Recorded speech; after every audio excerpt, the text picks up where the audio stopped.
Selamat malam Bu, saya Irina Natalia Semiring dari Program Studi Sistem Informasi akan menjelaskan summary dari jurnal yang saya ambil yang berjudul Estimasi Rata-Rata Populasi Terbatas Menggunakan Pengambilan Sampel Ganda.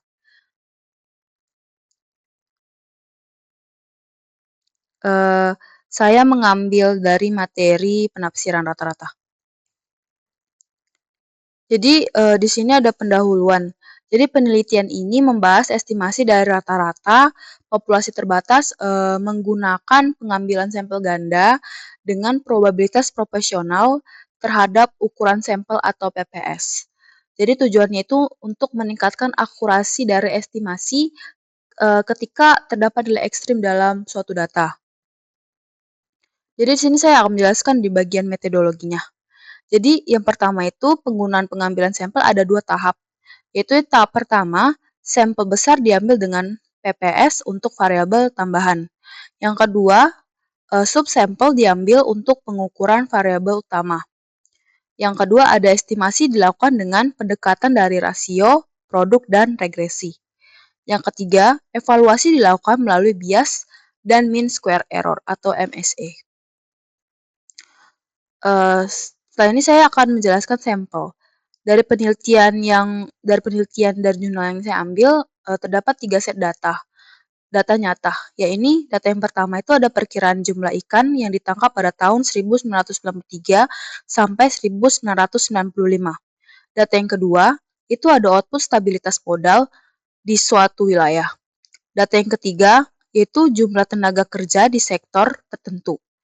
Adapun yang keempat, data ini digunakan untuk menguji suatu efisiensi estimator yang kita usulkan. Saya akan menjelaskan di bagian perhitungannya. Mungkin saya akan menjelaskan arti-arti dari rumus-rumus ini dan digunakan untuk apa. Jadi di sini estimasi dilakukan dengan rumus regresi rasio dan produk. Rumus rasio itu yakni YRT, PPS sama dengan U11 dikali X kurang V11. Jadi di rumus rasio ini RT-PPS itu merupakan yang ini YRT-PPS ini estimasi rata-rata dari populasi dengan metode rasio. Setelah itu ada U11 yaitu faktor bobot sampel yang kita peroleh dari tahap pengambilan sampel. Setelah itu nilai total X itu merupakan nilai total dari variabel yang ingin kita destimasi.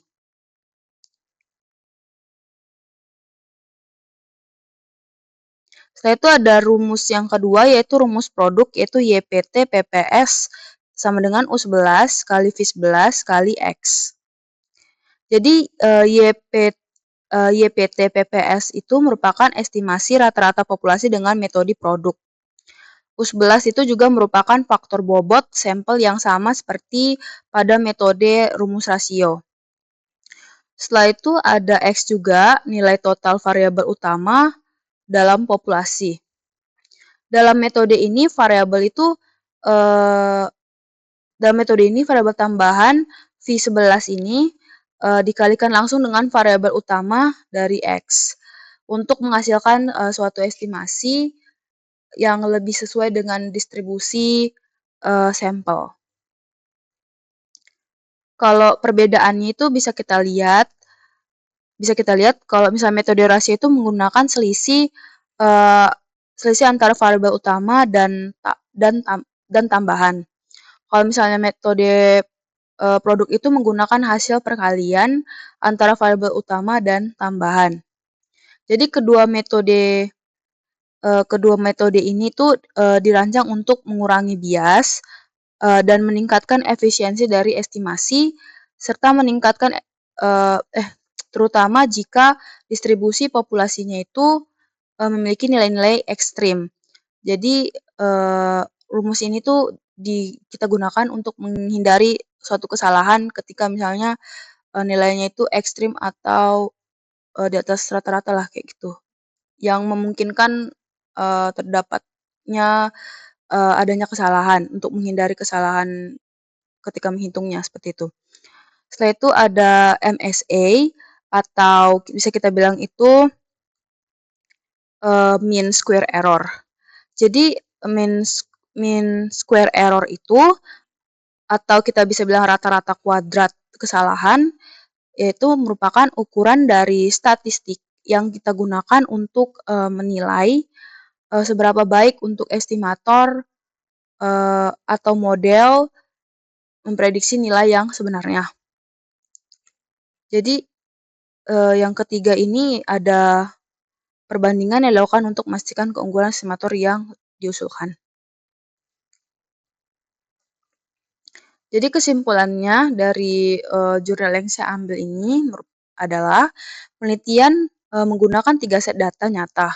Yang pertama itu estimator yang diusulkan lebih efisien dibandingkan metode tradisional.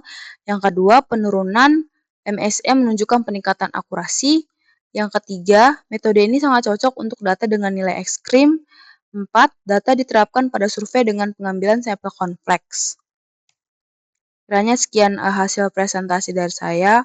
Mohon maaf jika ada salah kata dan kekurangan, Bu. Sekian dan terima kasih.